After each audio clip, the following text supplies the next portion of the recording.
Hello बच्चों, नमस्कार। स्वागत है आपका सक्सेस इन हिंदी एकेडमी। देखिए बच्चों, आज हम पढ़ने जा रहे हैं आपकी जो एनसीईआरटी की थर्ड बुक है, जिसमें आपकी है जनसंचार और अभिव्यक्ति और माध्यम। ठीक है, इससे पहले मैंने आपकी संपूर्ण साहित्य की मैराथन डाल दी है, संपूर्ण व्याकरण की मैराथन डाल दी है, तो वो भी आप देख सकते हैं। आपको परीक्षा में काफ़ी फ़ायदा उससे मिलेगा।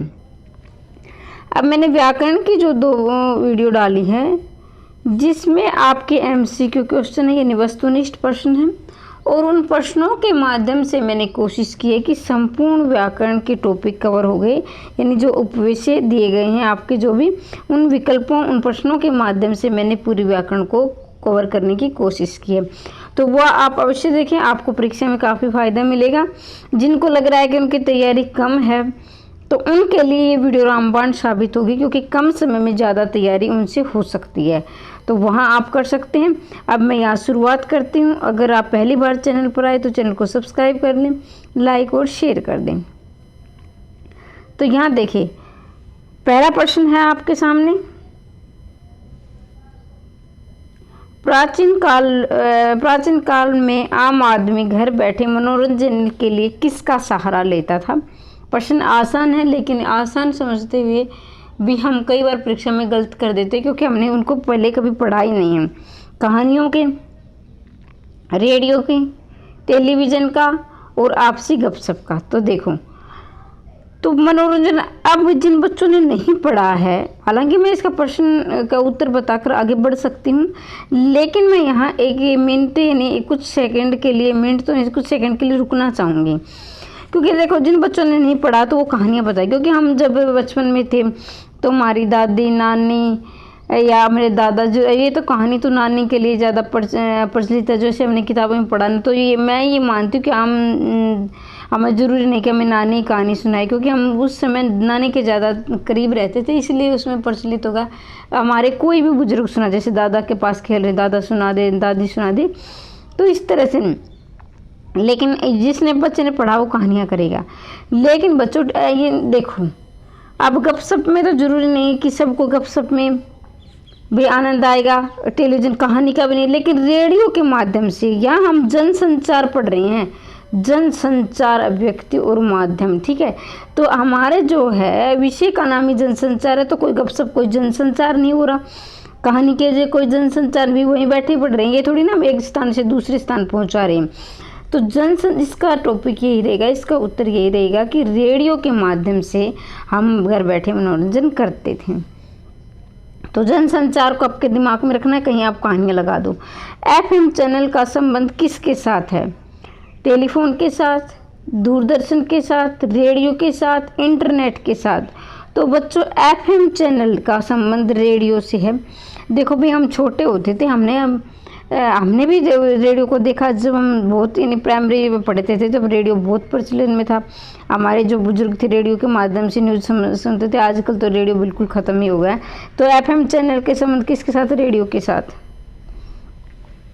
आइंदा युग के रचयिता का नाम क्या है? यहाँ से आपके 2 प्रश्न बनेंगे।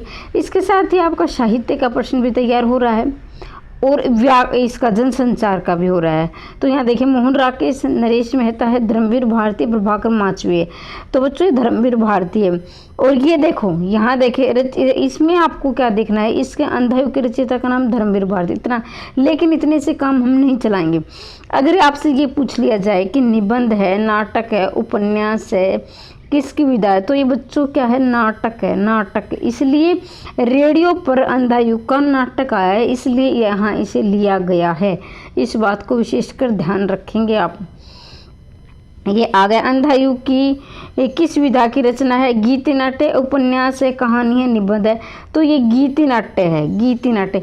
देखिए बच्चों, गीति नाट्य का मतलब ये होता है जैसे उस नाटक को गीत के माध्यम से प्रस्तुत किया जाए, यानी गीत के, जिसमें लय, ताल, इस तरह से उसमें गीत ज़्यादा हो, जिस नाटक में, उसे गीति नाटक बोलते हैं।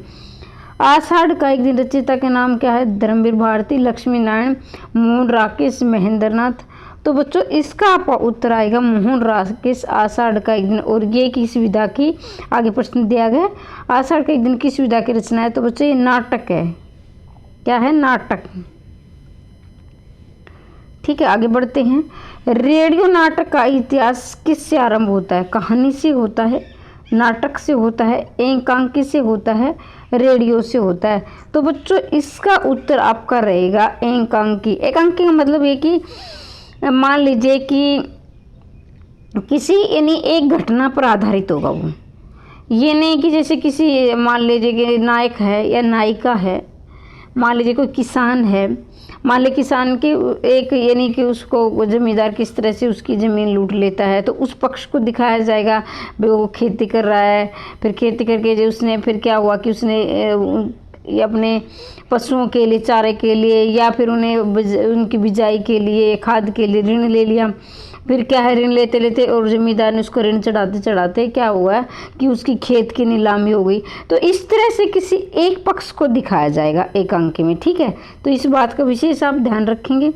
आगे बढ़ते हैं। प्रश्न नंबर 8वां आपके पास है, रेडियो नाटक का दूसरा प्रमुख नाम क्या है? अभिनय नाटक है, ध्वनि नाटक है, नाटक है, सीरियल नाटक है। तो बच्चों इन प्रश्नों को आप ध्यान से समझेंगे।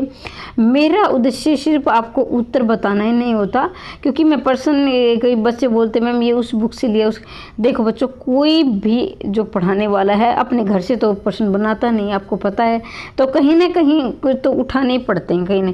और ये भी है कि जो आपको जो पाठ्यक्रम दिया होता है वो भी कहीं ना कहीं बुकों में से दिया, ये नहीं कि वो खुद अपने आप से बनाते, तो पाठ्यक्रम निश्चित होता है।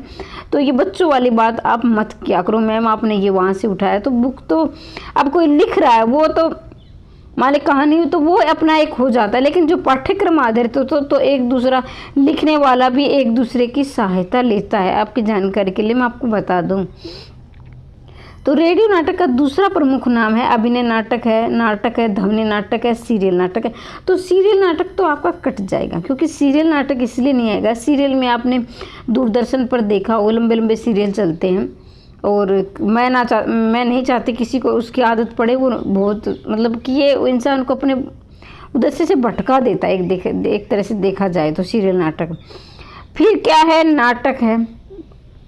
ये नहीं कि सिर्फ रेडियो नाटक का दूसरा नाम नाटक है। भाई एक नाटक ये जैसे हमारे ये नहीं हमारे ज़माने में तो नहीं, हमसे जो अगली पीढ़ी के ज़माने में गांव में नाटक किए जाते थे, रामायण वगैरह दिखाई जाती थी, तो वो भी तो उसे हम रेडियो नाटक नहीं कह सकते हैं। फिर अभिनय नाटक भी, उसमें भी तो अभिनय होता था। मान लीजिए गांव में किसी चौपाल वगैरह में नाटक दिखाते तो उसमें भी तो अभिनय, लेकिन हम उसे नहीं कह सकते।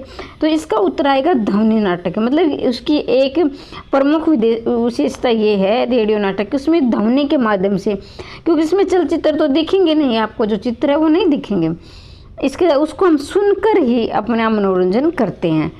तो सर्वे नाटक किसे कहते हैं? नाटक को, कहानी को, दूरदर्शन के सीरियल को, रेडियो नाटक को। तो बच्चों ये ऐसा आप सभी जानते हैं। रेडियो नाटक को सर्वे नाटक, सर्वे का मतलब होता है सुनना, ठीक है। आगे बढ़ते हैं। रेडियो नाटक किसके लिए लिखे जाते हैं? रंगमंच पर अभिनीत करने के लिए, दूरदर्शन पर प्रसारित करने के, लोगों को दिखाने के लिए, रेडियो पर प्रसारित करने के लिए। तो यहाँ आप ध्यान देंगे भाई, मतलब रेडियो नाटक किसके लिए लिखे जाते हैं, क्यों, क्या उद्देश्य है भाई उसका? रेडियो नाटक लिखने का उद्देश्य क्या है? रेडियो पर, रंगमंच पर अभिनीत करने के लिए, दूरदर्शन प्रसारित करने के लिए, लोगों को दिखाने के लिए। तो बच्चों इसका आपको उत्तर रहेगा रेडियो पर प्रसारित करने के लिए। अब देखो, रेडियो पर प्रसारित करने के लिए इसलिए क्योंकि देखो लोगों को दिखाने के लिए, लोग तो देखेंगे कैसे उसको, क्योंकि नाटक का जो माध्यम है वही सर्वे है। दूरदर्शन का मतलब होता है टेलीविज़न, तो उस पर कैसे कि तो रेडियो पर प्रसारित ही होगा ना रेडियो नाटक, ठीक है। आगे बढ़ते हैं। ये प्रश्न काफ़ी बार पूछा गया है, इससे आप विशेष मैं इस पर जोर देना चाहूँगी। रेडियो नाटक में कितने अंक होते हैं? कोई अंक नहीं होते, 2 अंक होते हैं, 3 अंक होते हैं, 4 अंक होते हैं। तो बच्चों देखें, पहला तो मैं रेडियो नाटक को आप थोड़ी देर के लिए भूल जाओ। जैसे मान ले सामान्य नाटक है ना, उसमें बच्चों 3 अंक होते हैं। जैसे आरंभ होता है, ठीक है। दूसरा, 1 मिनट, आरंभ होता है, पहला होता है उसमें आरंभ, दूसरा होता है मध्य, और तीसरा उसमें जैसे समापन कह लीजिए आप, अंत तो नहीं, समापन, इस तरह के आपको वर्ड मिलेंगे वहाँ पर, इसी तरह के शब्द मिलेंगे।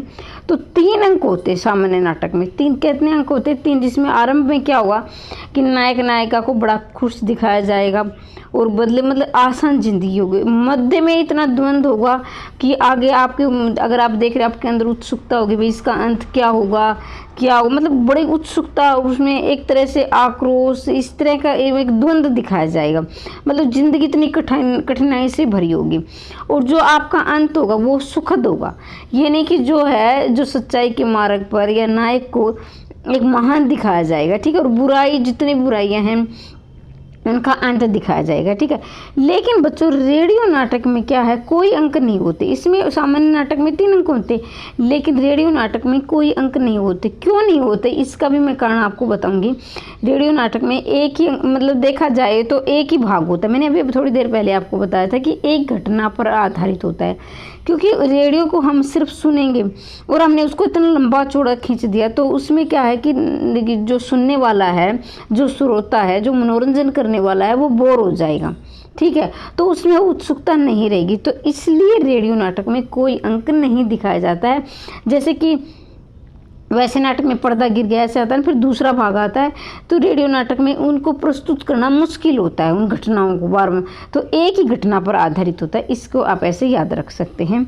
रेडियो नाटक के दर्शक कैसे होने चाहिए? छोटे होने चाहिए, लंबे होने चाहिए, संक्षिप्त होने चाहिए, विस्तृत होने चाहिए।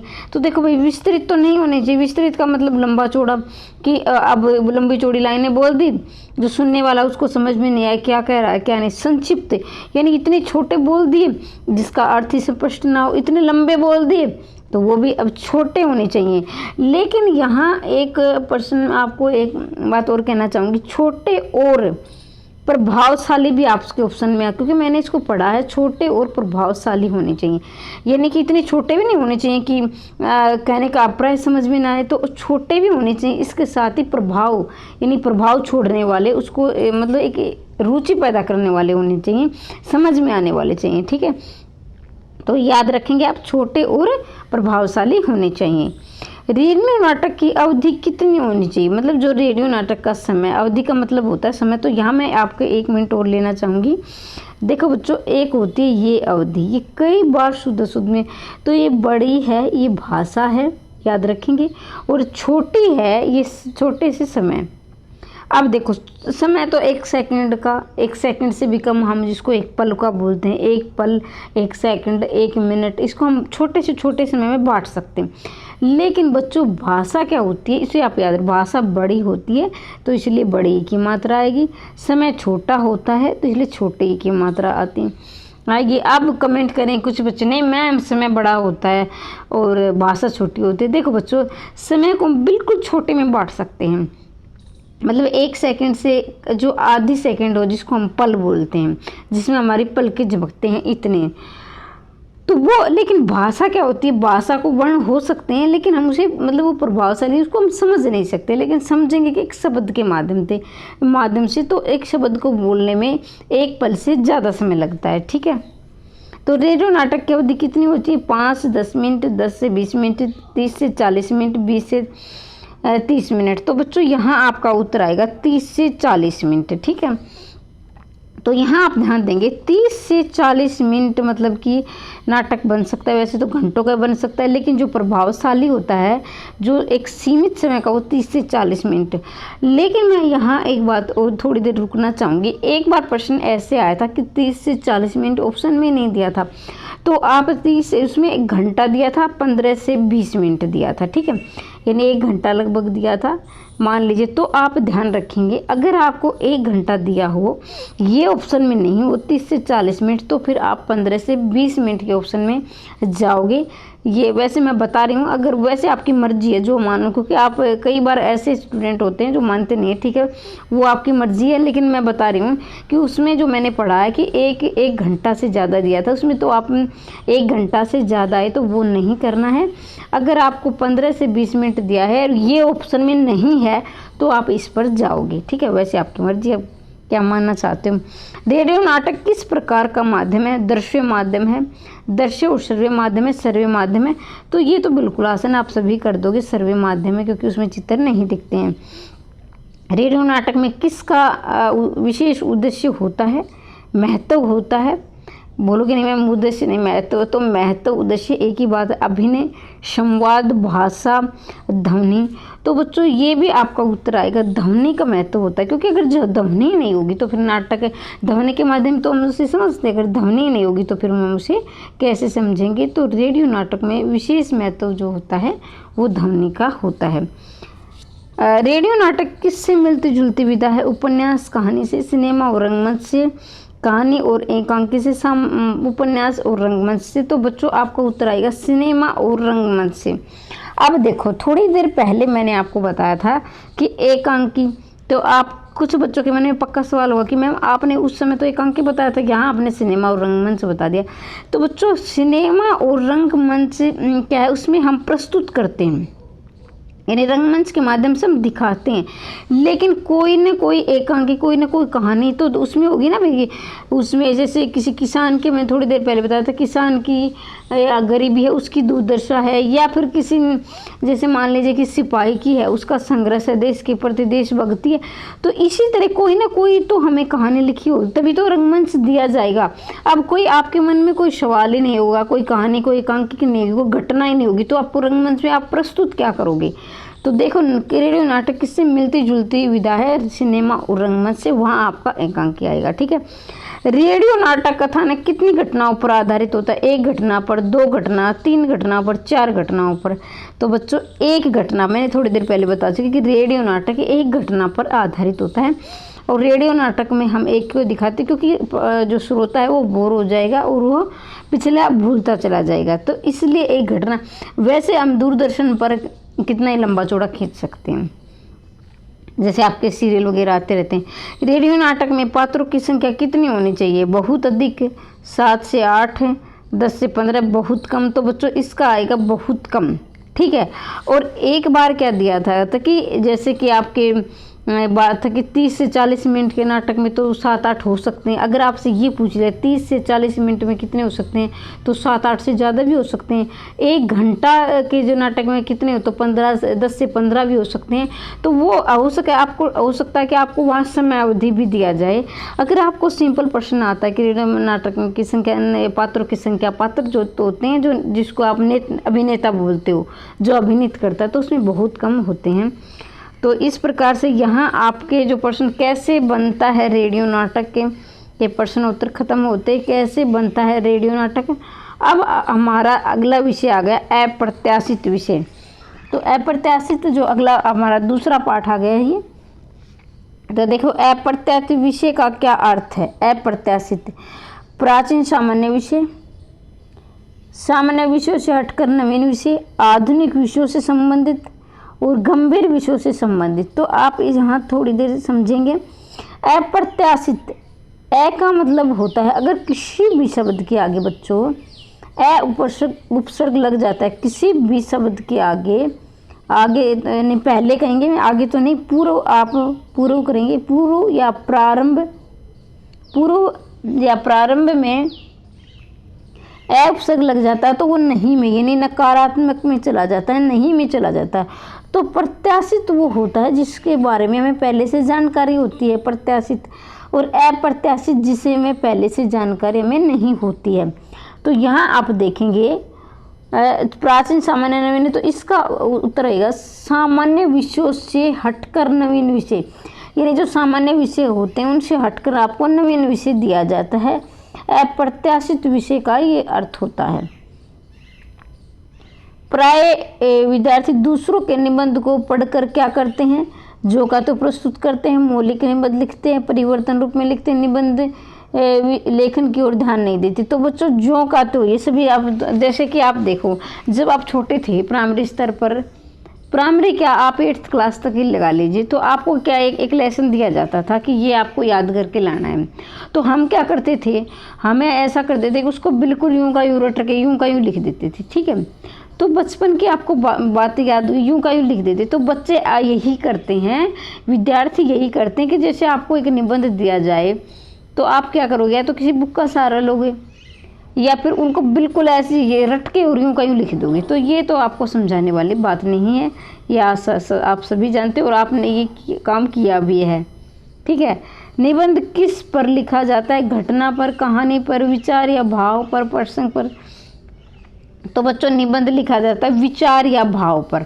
देखो बच्चों, अब कोई मान लीजिए आपने हजारी प्रसाद द्विवेदी के निबंध पढ़े, नाखून क्यों बढ़ते हैं।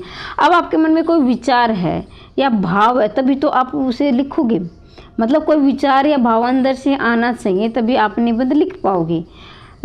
तो इतना समझेंगे। अगर आपको वीडियो पसंद आ रही है तो बच्चों चैनल को सब्सक्राइब कर सकते हो, वीडियो को लाइक कर दे और शेयर कर दिया करो अपने दोस्तों तक, ताकि उनका भी बेचारा का भला हो जाए, कुछ पढ़ लिख लें। और क्योंकि बहुत सारे बच्चे मैम हमें पता नहीं चलता कि क्या आपका पाठ्यक्रम है, तो अभी कह रही हूँ आपके पास 5 दिन बचे हैं, जितना उसके पाठ्यक्रम में दिया गया वही पढ़ें, इधर उधर से कोई कंटेंट ना पढ़ें, आपका समय खराब होगा। जितना उसके समय का सदुपयोग करें। और मैं 1-2 मिनट आपके लिए रुक भी जाती हूँ ना, तो मैं आपको ये नहीं कि वो बोलते हैं ना जैसे कि दिमाग से मेहनत करो, गधे की तरह मत करो। तो वही है कि ये नहीं कि कहीं मिल गया वो ये भी रट लिया, वो भी पढ़ लिया, ये भी पढ़ लिया। अब मैं यही सलाह दूंगी आपको पाठ्यक्रम में आप में क्या दिया गया है, जो अब तक जो आपने पढ़ा वो ठीक है, लेकिन अब आपके पास 4 से 5 दिन बचते हैं, तो उन दिनों में आप सब वही पढ़ोगे जो आपके पाठ्यक्रम में दिया है। और मैं कोशिश करूँगी आपके लिए एक वीडियो ये लेकर आऊँ कि आपको पेपर कैसे हल करना है। विद्यार्थी को अभिव्यक्ति कौशल कैसे प्राप्त होता है, नया सोचने, नया लिखने से, पुराने निबंधकारों का अनुकरण करके, लिखित निबंधों को याद करके, परंपरागत विषयों पर लेख लिख के।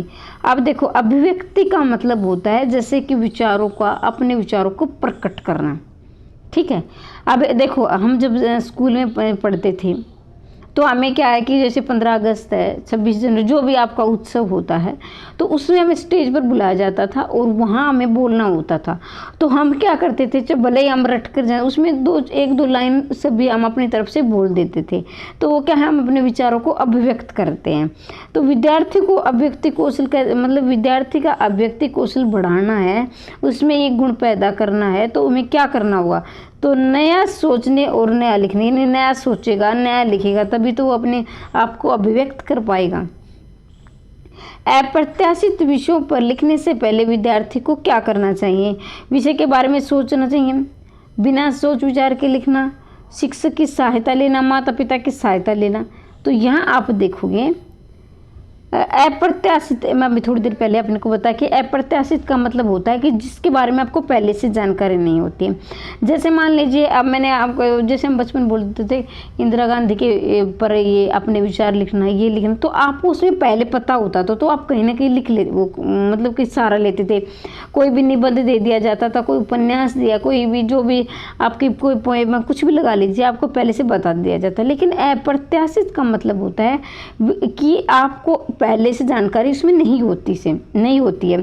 तो अप्रत्याशित विषय पर लिखने से पहले विद्यार्थी, अब आपको बोले कि चलो आपको स्टेज पर कुछ बोलना है, मैं कहूँगी कुछ बोलना है आपको, तो उसमें आप क्या, उस विषय के बारे में सोचोगे, मैं किस विषय पर आपकी पसंद होगी, जिसमें आपके भाषण देना चाहोगे या किसी पर आप कुछ भी अपने आप को प्रस्तुत करना चाहोगे, तो आप सोचोगे, उसके बारे में सोचोगे तभी तो आप प्रस्तुत कर पाओगे।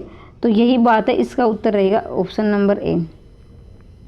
नए तथा अप्रत्याशित विषयों के लिए किस प्रकार की शैली का प्रयोग होना चाहिए। शैली का मतलब होता है कि आपकी जो भाषा है वो कैसी होनी चाहिए। ठीक है, वर्णात्मक शैली होनी चाहिए, विवेचनात्मक शैली होनी चाहिए, संबोधन शैली होनी चाहिए, आत्मपरक शैली होनी। देखो, वर्णनात्मक का मतलब होता है कि किसी के बारे में लंबा चौड़ा वर्णन कर देना, जैसे छोटी घटना उसके बारे में लंबा विस्तार से लिखना। ठीक है, विवेचनात्मक का मतलब होता है किसी को विवेचन, यानी आपको जो आलोचना, समालोचना कह लीजिए, विवेचन करना होता है, ये यहाँ है, ये उसके अपने अपने भागों में बांटना, ये इसमें अच्छा है, ये इसमें बुराई है, और ये सारे मतलब भागों में बांटते हैं। संबोधनात्मक का मतलब होता है किसी को हम पुकार कर, किसी को संबोधन कर कर, किसी को केंद्र में कर कर उसे उसके बारे में बोलते हैं। ठीक है, इसका उत्तर बता देती हूँ, इसका उत्तर आएगा आत्मपरक। आत्मपरक का होता है कि मतलब कि हम अपनी तरफ से कुछ मतलब जोड़ रहे हैं। आत्म परक हमारे जो मन में आ रहा है, हमारे जो दिमाग में आ रहा है, उसके बारे में बोल रहे हैं, उसके बारे में लिख रहे हैं। तो नए अप्रत्याशित विषयों के लिए किस प्रकार की शैली का प्रयोग करना चाहिए? तो आत्म परक यानी अपने आप को अभिव्यक्त करना चाहिए कि हमारे मन में क्या विचार है, किसी विषय के बारे में कैसा सोचते हैं, कैसी हमारी सोच है। नए तथा अप्रत्याशित लेख के लिए भाषा कैसी होनी चाहिए? संस्कृतनिष्ठ होनी चाहिए, सरल और बोधगम्य होनी चाहिए, उर्दू मिश्रित भाषा, अंग्रेजी मिश्रित भाषा होनी चाहिए।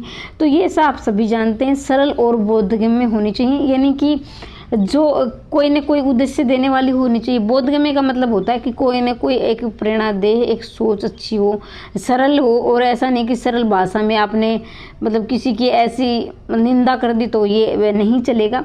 सरल भी होनी चाहिए और वो कोई शिक्षा देनी होनी चाहिए, मतलब जिसके बारे में हम एक नई सोच विकसित कर सके, ऐसी होनी चाहिए। अब पछताए क्या होता है, चिड़िया चुग गई खेत, ये आपने बहुत सुना है, बचपन से सुनते आ रहे हो, बचपन से पढ़ते आ रहे हो। तो इसके बारे में देखो, मान लीजिए किसी ने पिछली बार स्क्रीनिंग दिया और वो इंटरव्यू में रह गया, लिस्ट में रह, कुछ भी लगा ले, तो आपको अब तक आप सोच रहे थे कि काश मैं ऐसे वहाँ गलती ऐसी मतलब काश मैं वहाँ ऐसी गलती नहीं करता, ये कर लेता, वो कर ले, तो अब पछताए कुछ नहीं होते हैं, चिड़िया चुग गई। यानी जो बीती ताई बिसारी दे, ये भी दिया कि बीती बातों को भूल जाना चाहिए और आगे जो आपके पास स्क्रीनिंग है उसकी आप जोर से तैयारी करो। कोई बात नहीं, वो पीछे चला गया, अब आपका सिलेक्शन चेंज हो जाएगा, आप जोर लगाकर और थोड़ी ज़्यादा मेहनत करो, ठीक है। तो इसका आएगा, हानि होने पर पश्चाताप न करो। बीते ताई बिसारी दे शुद्ध के लिए पुरानी बातों को भुलाकर आगे के बारे में सोचना चाहिए। पुराने अगर भर्ती में आपका चयन नहीं हुआ तो इस बार हो जाएगा, और थोड़ी मेहनत करो। अप्रत्याशित विषयों पर लिखने से क्या लाभ होगा?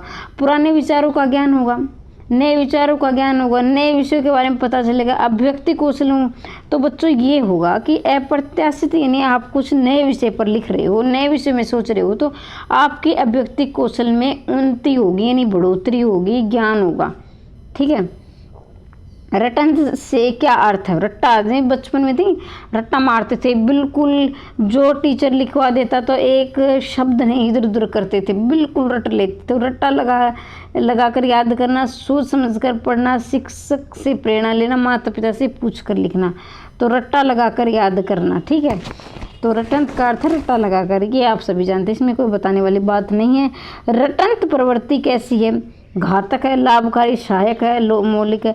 तो सभी जानते हैं कि घातक है, भी नुकसानदायक है, अगर रट कहीं भूल गए तो वहीं अटक गए, फिर आगे कुछ नहीं।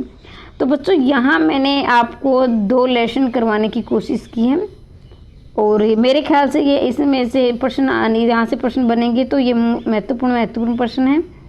वीडियो कैसी लगी कमेंट बॉक्स में अवश्य लिखना। अगले विषयों पर किस विषय में आपको दिक्कत आ रही, विषय तो नहीं कहूँगी, उप विषय पर कहूँगी, किस विषय पर आपको दिक्कत आ रही है कमेंट बॉक्स में से, वहाँ पर मैं सोच रही हूँ कि आपकी 4 से 5 दिन जितना हो उसके आपको वो करवा दूँ कि जो आपकी परीक्षा में पूछा जाएगा। इधर उधर से घूमने से कोई फ़ायदा नहीं है, अपने पाठ्यक्रम पर ध्यान दें।